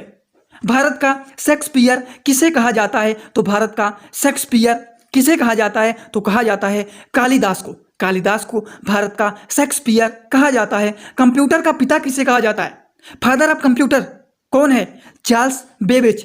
Charles Babbage father of computer हैं। कंप्यूटर के पिता कहा जाता है चार्ल्स बेबेज को। अंतरिक्ष में जाने वाले प्रथम व्यक्ति कौन थे? तो यूरी गगारिन रूस के थे। कौन थे? अंतरिक्ष में जाने वाले सबसे पहले जो व्यक्ति थे वो थे यूरी गगारिन, जो कि रूस के रहने वाले ये व्यक्ति थे। चंद्रमा पर कदम रखने वाले प्रथम व्यक्ति कौन थे? इस तरह के प्रश्न आपके एग्जाम में जरूर एक प्रश्न आपके एग्जाम में बनेगा। जैसे कि अंतरिक्ष में जाने वाले सबसे पहले व्यक्ति कौन थे? तो वो थे यूरी गगारिन, जो कि रूस के रहने वाले थे। चंद्रमा पर सबसे पहले कदम रखने वाले व्यक्ति कौन थे? वो थे नील आर्मस्ट्रांग। अंतरिक्ष में जाने वाले प्रथम भारतीय कौन थे? यहां पर अंतरिक्ष में जाने वाले भारतीय नहीं पूछा गया है, प्रथम व्यक्ति कौन है? तो यूरी गगारिन थे, जो कि रूस के रहने वाले थे। लेकिन हमारे भारत देश में सबसे पहले व्यक्ति कौन थे जो कि अंतरिक्ष में गए थे? वो थे राकेश शर्मा। राकेश शर्मा जो हैं वो अंतरिक्ष में जाने वाले सबसे पहले व्यक्ति हैं। लेकिन अंतरिक्ष में जाने वाले सबसे पहले व्यक्ति कौन से हैं अगर इस तरह से पूछ ले तो वो थे यूरी गगारिन, जो कि रूस के रहने वाले थे। लेकिन भारतीय अगर पूछ ले तो वो राकेश शर्मा थे, जो कि अंतरिक्ष में जाने वाले सबसे पहले व्यक्ति थे। अगले प्रश्न की ओर अगर हम लोग आगे बढ़ें तो दोस्तों अगला जो प्रश्न है वो है प्रथम भारतीय उपग्रह का नाम क्या है? प्रथम भारतीय उपग्रह का नाम क्या है और इसे कब छोड़ा गया? तो आर्यभट्ट सन 1975 में छोड़ा गया। प्रथम भारतीय उपग्रह का जो नाम है वो है आर्यभट्ट, और इसे कब छोड़ा गया था? 1975 ईस्वी में इसको छोड़ा गया था। 199 प्रश्न की बात करें, संयुक्त राष्ट्र संघ के वर्तमान महासचिव कौन है? तो वो है बान की मून है। अगले प्रश्न की ओर आगे बढ़ें तो अगला जो प्रश्न है वो है अंतर्राष्ट्रीय महिला दिवस का तिथि कब मनाया जाता है? तो आप सभी लोगों को पता है, पार्ट 1 में ही आप लोगों को ये बात बता दिए थे कि अंतर्राष्ट्रीय महिला दिवस जो मनाया जाता है ये 8 मार्च को मनाया जाता है। घेघा रोग किसकी कमी से होता है? घेघा रोग आयोडीन की कमी से होता है। आयोडीन की कमी से होने वाली बीमारी को घेघा रोग कहते हैं। घेघा रोग किसके कमी के द्वारा होता है? आयोडीन की कमी के द्वारा घेघा रोग होता है। समझ गए आप लोग? इस तरह के भी साइंस के प्रश्न आपके एग्जाम में बन सकते हैं जो कि बहुत ही महत्वपूर्ण है। कौन सी ग्रंथि इंसुलिन स्रावित करती है? हमारे शरीर में कौन सी ग्रंथि इंसुलिन को स्रावित करती है? तो अग्नाशय। अग्नाशय जो होता है यह इंसुलिन को स्रावित करने का काम करता है। डूरंड कप का संबंध किस खेल से है? तो डूरंड कप का जो संबंध है ये फुटबॉल से है। फुटबॉल का संबंध किससे है? डूरंड कप से है। अगले प्रश्न की ओर हम लोग आगे बढ़ें तो भारत का सबसे बड़ा बांध कौन सा है? तो हीराकुंड बांध है। भारत का सबसे बड़ा बांध कौन सा है? हीराकुंड बांध है। संविधान 8वीं अनुसूची में कितनी भारतीय भाषाओं को मान्यता दी गई है? तो 22 भाषाओं को दिया गया है। चीन की मुद्रा कौन सी है? तो चीन की मुद्रा जो है वो युआन है। युआन जो है वो चीन की मुद्रा है। रेड क्रॉस संस्थापक कौन है? तो वो है हेनरी डुनांट। इतना बात आपको समझ में आ गया होगा। तो चलिए बात करते हैं अगले प्रश्न की ओर। अगला जो प्रश्न है दोस्तों वो है हीमोग्लोबिन की कमी से होने वाला रोग कौन सा होता है? तो हमारे शरीर में हीमोग्लोबिन की कमी से होने वाले रोग को एनीमिया कहते हैं। और एनीमिया का मतलब क्या होता है? एनीमिया का मतलब होता है शरीर में खून की कमी होना। शरीर में खून की कमी होने को हम लोग कहते हैं एनीमिया। और एनीमिया कब होता है? हीमोग्लोबिन की कमी से होने वाले रोग को एनीमिया कहते हैं। एनीमिया का मतलब होता है शरीर में खून की कमी हो जाना। भारत कोकिला कौन कहलाती है? तो भारत की कोकिला जो होता है सरोजिनी नायडू को कहते हैं। दिल्ली में कुतुब मीनार किसने बनवानी शुरू किया था? कुतुब मीनार को दिल्ली में कौन बनवाना स्टार्ट किया था? तो कुतुब मीनार को बनवाने का स्टार्ट कुतुबुद्दीन ऐबक कौन थे? कुतुबुद्दीन ऐबक ने बनवाना इसको स्टार्ट किया था। जो लोग थोड़ा सा भी इसमें अगर कंफ्यूज होते हैं उनके लिए मैं एक छोटा सा यहाँ पर ट्रिक बता देता हूँ। वैसे तो सभी लोगों को याद होगा, लेकिन देखिए कुतुब मीनार और कुतुबुद्दीन ऐबक, तो इनके भी आगे कुतुब है और कुतुब मीनार में भी आगे कुतुब है। समझ गए? तो इसी से याद करना है कुतुब मीनार को किसने बनवाना स्टार्ट किया था? तो कुतुबुद्दीन ऐबक ने बनवाना स्टार्ट किया था। समझ गए आप लोग? ये भी बात ट्रिक से याद करना तो हमेशा जुबान पर आपकी याद रहेगा। बनारस हिंदू विश्वविद्यालय के संस्थापक कौन है? तो वो थे मदन मोहन मालवीय। अर्थशास्त्र के लेखक कौन है? तो अर्थशास्त्र के लेखक चाणक्य हैं। विवेकानंद स्मारक कहाँ पर स्थित है? तो वो स्थित है कन्याकुमारी में।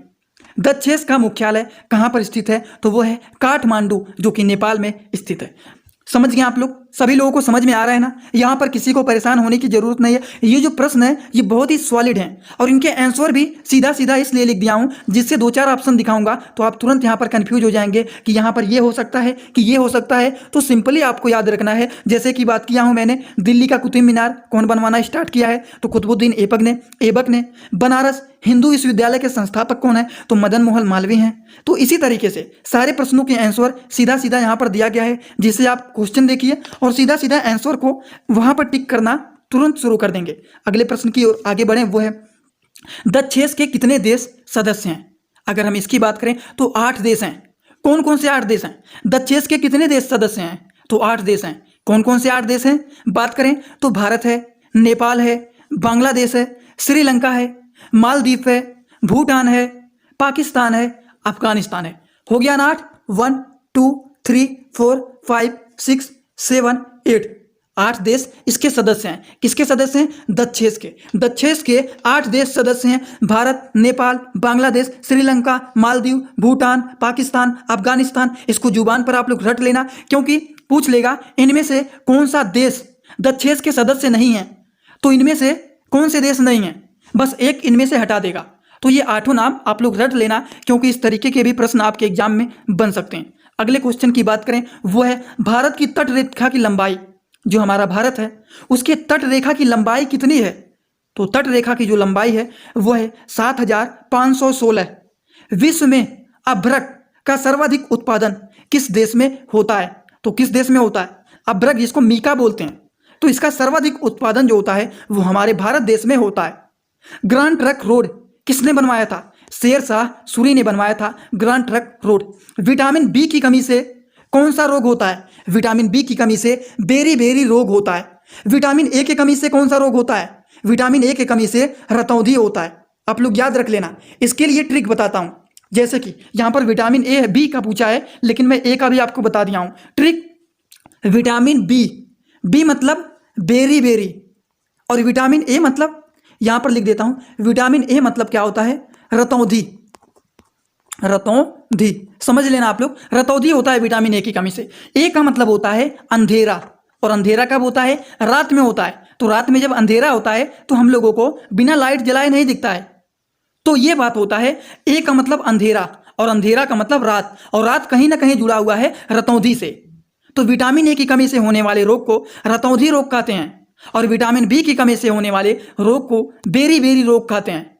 तो इस तरीके से ट्रिक लगा करके याद करेंगे तो आपके दिमाग में हमेशा याद रहेगा, और एग्जाम में आप कभी भी नहीं बोलेंगे कि क्या इसका ये होगा कि वो होगा। और विटामिन सी की कमी से क्या होगा? विटामिन सी मतलब स्कर्वी। तो देखिए कहीं ना कहीं सी जो है ये स्कर्वी से मिलता हुआ हो रहा है। तो विटामिन सी की कमी से स्कर्वी रोग होता है, स्कर्वी बीमारी होता है। विटामिन ए की कमी से रतौंधी होता है। विटामिन बी की कमी से बेरी होता है। दूध में कौन सा विटामिन नहीं होता? Vitamin C. विटामिन डी की कमी से कौन सा रोग होता है? तो क्या होता है? रिकेटस होता है। ये आपको समझ में आया कि नहीं? ये चार आप लोग याद रख लेना, बहुत ही महत्वपूर्ण है, और यहीं से आपके एग्जाम में क्वेश्चन बन सकता है। यहां से एक क्वेश्चन बनना तो तय ही है, आप टिक लगा लेना, एक प्रश्न बनेगा। विटामिन ए की कमी से, विटामिन बी की कमी से, विटामिन सी की कमी से, विटामिन डी की कमी से होने वाली बीमारी को क्या कहते हैं? विटामिन ए की कमी से होने वाली बीमारी को रतौंधी कहते हैं। विटामिन बी की कमी से होने वाले रोग को बेरी कहते हैं। विटामिन सी की कमी से होने वाले रोग को स्कर्वी कहते हैं, ठीक। और विटामिन डी की कमी से होने वाले रोग को रिकेटस बोलते हैं। तो ये चार बात अपने दिमाग में याद रख लेना, क्योंकि यहां से एक प्रश्न आएगा। आप कहीं पर भी लिख लेना, आपके एग्जाम में एक प्रश्न आना तय है। तो अच्छे से इसको तैयार कर लेना, क्योंकि इस बार एग्जाम में विटामिन से एक प्रश्न आएगा। Vitamin A, vitamin B, vitamin C and vitamin D जरूर याद रख लेना आप लोग, यहां से प्रश्न आने तय हैं। किस विटामिन की कमी से खून का थक्का नहीं जमता है? किस विटामिन की कमी के द्वारा? विटामिन के। विटामिन ई की कमी से कौन सा रोग होता है? बांझपन रोग होता है। विटामिन सी का रासायनिक नाम क्या होता है? विटामिन सी का रासायनिक नाम क्या होता है? तो विटामिन सी का जो रासायनिक नाम होता है वो होता है एक्सकोर्बिक अम्ल। क्या होता है? एक्सकोर्बिक अम्ल होता है इसका रासायनिक नाम। विटामिन सी का रासायनिक नाम क्या होता है? एक्सकोर्बिक अम्ल होता है। अगले प्रश्न की ओर हम लोग आगे बढ़ें तो वो है, वसा में घुलनशील विटामिन कौन से होते हैं? तो वसा में घुलनशील विटामिन जो होते हैं, विटामिन ए होते हैं और विटामिन ई होते हैं। साधारण नमक का रासायनिक नाम क्या होता है? तो सोडियम क्लोराइड होता है। NaCl को क्या बोलते हैं? सोडियम क्लोराइड बोलते हैं। समझ गए? साधारण नमक का रासायनिक नाम क्या होता है? वो होता है सोडियम क्लोराइड, या फिर अगर इस तरीके से लिखा रहे तो वो होता है NaCl। हंसाने वाली गैस का रासायनिक नाम क्या होता है? नाइट्रस ऑक्साइड होता है। हंसाने वाली गैस मतलब लाफिंग गैस। लाफिंग गैस का रासायनिक नाम क्या होता है? वो होता है नाइट्रस ऑक्साइड। NO2 भी इसको शॉर्ट वर्ड में लिख सकते हैं। समझ गए? धामन सोडा का रासायनिक नाम क्या होता है? तो सोडियम कार्बोनेट होता है। पीतल किन दो धातुओं के मिश्रण के द्वारा बना होता है? तो जो पीतल होता है ये तांबा और जस्ता, ये दोनों चीजों को मिला करके बनाया जाता है पीतल। तो पीतल किन दो धातुओं को मिला करके बनता है? इस तरीके के प्रश्न आपको हमेशा याद रखना है, क्योंकि आप अलग अलग प्रकार के प्रश्नों को पढ़ के कंफ्यूज हो जाते हैं और इसी प्रकार के छोटे छोटे प्रश्नों को छोड़ देते हैं। लेकिन ये हमेशा याद रखना है कि इस तरीके के जो प्रश्न होते हैं ये एग्जाम में कंफ्यूज करने के लिए आते हैं, लेकिन आपको कंफ्यूज नहीं होना है, क्योंकि आपने देखा हुआ है आर पार का सीरीज। आर पार का सीरीज अगर देख लेंगे तो यहाँ पर 10 से 20 मिनट के अंदर 100 से 150 क्वेश्चन आपको यहाँ पर करवाए जाएंगे। तो आपको कोशिश करना है कि इस वीडियो को ध्यान से 1 से 2 बार देख करके जरूर जाएं। अगले प्रश्न की ओर आगे बढ़ें तो वह है, कैल्सीफेराल किस विटामिन का रासायनिक नाम होता है? तो विटामिन डी का रासायनिक नाम क्या होता है? कैल्सीफेराल होता है। नेत्रदान में नेत्र किस भाग का दान में किया जाता है? तो कोर्निया में। समझ गए? नेत्रदान, नेत्र के किस भाग का दान किया जाता है? सब लोग कहते हैं ना कि नेत्रदान किए हैं, नेत्रदान किए हैं। तो नेत्रदान में नेत्र के किस भाग को दान किया जाता है? तो जो हमारे आंखों में कोर्निया होता है उसको दान किया जाता है, और उसी को बोलते हैं हम लोग नेत्रदान। किस विटामिन में कोबाल्ट होता है? तो विटामिन B12 में क्या होता है? कोबाल्ट होता है। कोशिका का पावर हाउस किसे कहा जाता है? तो माइटोकॉन्ड्रिया को कोशिका का पावर हाउस कहा जाता है? लाल रक्त कणिकाओं का निर्माण हमारे शरीर में किस भाग में होता है? तो किस भाग में होता है, जल्दी से सभी लोग कमेंट बॉक्स में बताइए। अस्थिमज्जा में होता है, जिसको इंग्लिश भाषा में बोन मैरो भी कहा जाता है।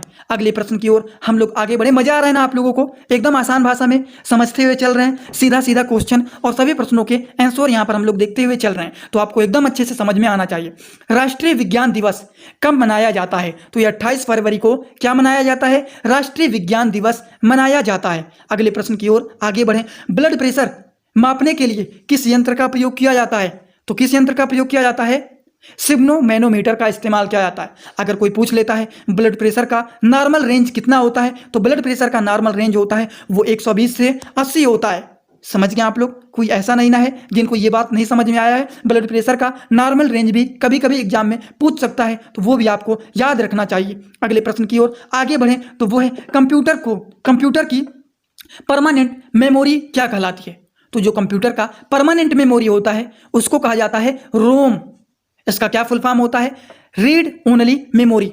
आपने देखा होगा जब कोई भी मोबाइल आप लेने जाते हैं तो क्या कहते हैं, इसका रोम कितना है, इसका स्टोरेज कितना है, रैम रोम जानते हैं ना? वही यहाँ पे कह रहे हैं कंप्यूटर की परमानेंट जो मेमोरी होती है उसको क्या कहते हैं? उसको रोम कहते हैं। रीड ओनली मेमोरी इसको बोला जाता है। इतना बात आपको समझ में आया कि नहीं? अगले प्रश्न की ओर आगे बढ़ें तो वो है किस अधिवेशन में कांग्रेस उदारवादी और उग्रवादी नामक दलों में विभाजित हो गई थी? तो 1907 के सूरत अधिवेशन में हुआ था ये। तंजौर का बृहदेश्वर मंदिर किसने बनवाया था? तंजौर में जो बृहदेश्वर मंदिर है ये किसने बनवाया था? राजा प्रथम चोल ने बनवाया था इसको। अगले प्रश्न की ओर हम लोग आगे बढ़ें तो दोस्तों अगला जो प्रश्न है वो है मुगल सम्राट अकबर का जन्म कहाँ पर हुआ था? तो अमरकोट के दुर्ग में यह हुआ था। वर्ष 2014 फुटबॉल विश्व कप किस देश में आयोजित होगा? तो वो ब्राजील में होगा। कहाँ पर होगा? ब्राजील में होगा। वर्ष 2018 का फुटबॉल विश्व कप किस देश में आयोजित होगा? तो ये जो होगा कहाँ पर हुआ था? रूस में हुआ था। वर्ष 2014 में कॉमनवेल्थ खेल कहाँ पर होंगे? तो वो होंगे ग्लासगो स्कॉटलैंड में जो है। इतना बात समझ में आया? अगले प्रश्न की ओर हम लोग आगे बढ़ें। वर्ष 2015 का क्रिकेट कहाँ पर आयोजित होगा? तो वो न्यूजीलैंड एंड ऑस्ट्रेलिया में हुआ था। संसद के दोनों सदनों की संयुक्त बैठक की अध्यक्षता कौन करता है? तो ये लोकसभा के अध्यक्ष करते हैं। संसद के दोनों सदनों की संयुक्त बैठक की अध्यक्षता कौन करता है? तो लोकसभा के अध्यक्ष करते हैं। कौन करते हैं? लोकसभा के अध्यक्ष करते हैं। भारत के प्रथम लोकसभा अध्यक्ष कौन थे? तो भारत के प्रथम लोकसभा अध्यक्ष गणेश वासुदेव मावलंकर हैं। कौन है? गणेश वासुदेव मावलंकर हैं। भारतीय संविधान के किस अनुच्छेद के अंतर्गत जम्मू कश्मीर के विशेष दर्जा प्राप्त है? तो अनुच्छेद 370। अगले प्रश्न की ओर आगे बढ़ें तो अगला जो प्रश्न है वो है कोई विधेयक धन विधेयक है या नहीं, इसका निर्णय कौन करता है? मतलब कोई विधेयक धन है या फिर विधेयक धन नहीं है, इसका निर्णय कौन करता है? इसका लोक अध्यक्ष करते हैं कि ये विधेयक धन है कि विधेयक धन नहीं है। मजा आ रहा है ना दोस्तों आप लोग? दोस्तों मेरा एक ही रिक्वेस्ट है आप लोगों के लिए, मैंने हमेशा एग्जाम से पहले एक सीरीज लेकर के आता हूं, आर या पार। ये सीरीज मैं इसलिए लेकर के आता हूं क्योंकि आप लोग बहुत सारे चैनलों पर मैराथन 10 घंटे का, 12 घंटे का, 1 घंटे का, 1.5 घंटे का देखते हैं। उसमें ज़्यादा से ज़्यादा 50 क्वेश्चन, 100 क्वेश्चन रहता है। लेकिन यहाँ पर मेरा टारगेट है 30 मिनट, 20 मिनट, ज़्यादा से ज़्यादा 40 मिनट।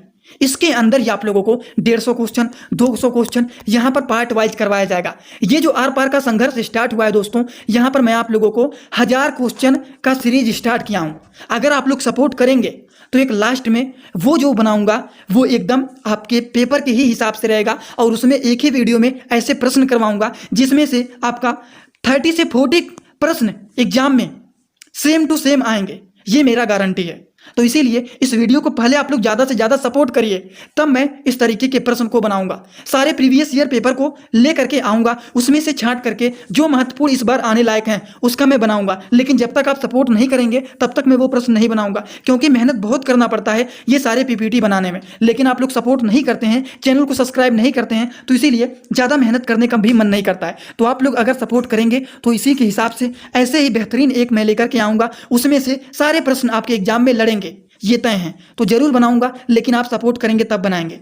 चलिए बात करते हैं अगले प्रश्न की ओर। विश्व का सबसे बड़ा जो है महाद्वीप कौन सा है?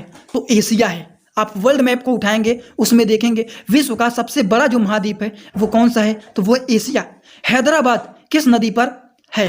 कहाँ पर बसा है? तो वो है मूसी में। इतना बात आपको समझ में आया कि नहीं? एकदम आसान भाषा में समझ में आया ना? हैदराबाद किस नदी पर बसा हुआ है? तो वो मूसी बसा हुआ है। विश्व का सबसे बड़ा महाद्वीप कौन सा है? एशिया है। विश्व में चांदी का सबसे बड़ा उत्पादक देश कौन सा है? चांदी का उत्पादक देश वो है मैक्सिको। मैक्सिको में चांदी का उत्पादन सबसे ज्यादा होता है। समझ गए ना आप लोग? चांदी का उत्पादन कहां पर सबसे ज्यादा होता है? मैक्सिको में। क्षेत्रफल के अनुसार विश्व का सबसे छोटा देश कौन सा है? विश्व का सबसे छोटा देश। अच्छा, सबसे बड़ा देश कौन सा है? विश्व का सबसे बड़ा देश, सबसे बड़ा महाद्वीप कौन सा है? वो एशिया है। लेकिन अगर हम बात करें विश्व का सबसे छोटा देश कौन सा है, तो वो है वेटिकन सिटी। वेटिकन सिटी जो है वो विश्व का सबसे छोटा देश है। कौन सा देश है? Vatican city. अगले प्रश्न की ओर आगे बढ़ें। वह सुएज नहर किन दो सागरों को जोड़ने का काम करता है? तो भूमध्य सागर और लाल सागर को जोड़ने का काम कौन करता है? वो करता है सुएज नहर। सुएज नहर जो होता है वो कौन से दो सागरों को जोड़ने का काम करता है? भूमध्य सागर और लाल सागर को जोड़ने का काम करता है सुएज नहर। सुएज नहर दो सागरों को जोड़ने का काम करता है। कौन कौन से दो सागर को? भूमध्य सागर और लाल सागर। याद हुआ ना? याद हुआ ना? एकदम जुबान पर याद हुआ ना? इस तरीके से आपको याद करना है। इसीलिए 2 बार 3 बार रटवा दे रहा हूं, जिससे टाइम बहुत ही कम है, टाइम की बहुत ही कमी है। आपका एग्जाम बहुत पास आ गया है, इसीलिए रटिए तुरंत यहीं पर, बाद में नहीं, यहीं पर पढ़ना है। पनामा नहर किन दो महासागरों को जोड़ने का काम करता है? जो पनामा नहर होता है ये किन दो महासागरों को जोड़ने का काम करता है? तो प्रशांत महासागर और उत्तरी अटलांटिक महासागर, ये 2 चीज को जोड़ने का काम करता है पनामा नहर। समझ में आ गया? समझ में आ गया। चलिए बात करते हैं अगले प्रश्न की ओर। भारत के संघीय क्षेत्र दादरा नगर हवेली राजधानी कौन सी है? तो वो है सिलवासा। कौन सी है? सिलवासा है। क्षेत्रफल की दृष्टि से भारत का सबसे बड़ा राज्य कौन सा है? तो कौन सा राज्य है? वो है राजस्थान। कौन सा राज्य है? वह है राजस्थान। पृथ्वी दिवस कब मनाया जाता है? तो 22 अप्रैल को पृथ्वी दिवस मनाया जाता है। पृथ्वी दिवस कब मनाया जाता है? 22 अप्रैल को पृथ्वी दिवस मनाया जाता है। पृथ्वी दिवस 22 कब मनाया जाता है? पृथ्वी दिवस 22 अप्रैल को मनाया जाता है। फूलों की घाटी किस राज्य में है? फूलों की घाटी उत्तराखंड में है। फूलों की घाटी उत्तराखंड में है। इतना बार बोल रहा हूँ, रिवीजन हो रहा है ना? वर्ष 2011 में नवनिर्मित राष्ट्र दक्षिणी सूडान की राजधानी कौन सी है? तो कौन सी है? जुबा है। योजना आयोग का अध्यक्ष कौन होता है? तो प्रधानमंत्री होते हैं। योजना आयोग का अध्यक्ष प्रधानमंत्री होते हैं। आईने अकबरी का लेखक कौन है? तो अबुल फजल हैं। अगले प्रश्न की ओर आगे बढ़ें तो अगला जो प्रश्न है वो है होम पेन कप किस खेल से संबंधित है? तो होम पेन जो कप है वो टेनिस से संबंधित है। होम पेन जो कप है ये किससे संबंधित है? होप मेन कप किस खेल से संबंधित है? तो ये टेनिस खेल से संबंधित है। देशबंधु के नाम से कौन सा जाने जाते हैं? देशबंधु के नाम किससे जाने जाते हैं? तो ये जाने जाते हैं चिरंजन दास के नाम से ये जाने जाते हैं। आप लोगों को समझ में आया कि नहीं? यहाँ पर जो कुछ प्रश्न है ये बहुत ही महत्वपूर्ण है, आपके एग्जाम में आने लायक हैं। योजना आयोग का अध्यक्ष कौन होता है? तो ये प्रधानमंत्री होते हैं। आईने अकबरी का लेखक कौन है? तो अबुल फजल हैं। ये याद रखना है आप लोगों को। होम पेज कप किस खेल से संबंधित है? तो ये टेनिस से संबंधित है। और देशबंधु का नाम से कौन जाने जाते हैं? तो कौन जाने जाते हैं? तो जाने जाते हैं चिरंजन दास जाने जाते हैं। इतना बात समझ में आया कि नहीं? समझ में आ गया तो बहुत ही अच्छी बात।